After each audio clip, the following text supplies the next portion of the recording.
Kapatid, tandaan natin sa buhay natin, kung maging malungkutin tayo, kapatid, talo tayo eh. Dapat everyday masaya tayo.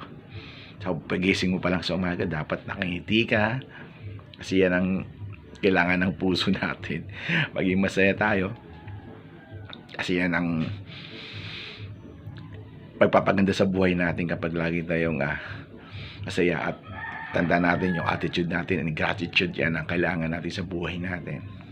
Lagi tayong magpasalamat at higit sa Panginoon, kasi ang Panginoon, bless ka dahil gising ka ngayon. Tandaan mo kapatid, October na naman ngayon. So harapin na naman natin ang buhay na mayroon tayo ngayon. Kaya laban lang tayo sa buhay natin, huwag tayo sumuko, dahil ang Panginoon andyan lang yan, ginagabayan lang tayo. Basta tama yung ginagawa natin, maghahanis lang tayo para pagkatiwalaan tayo ng Panginoon.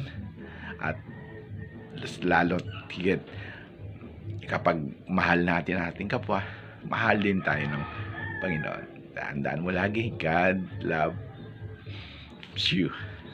Thank you and God bless you to all.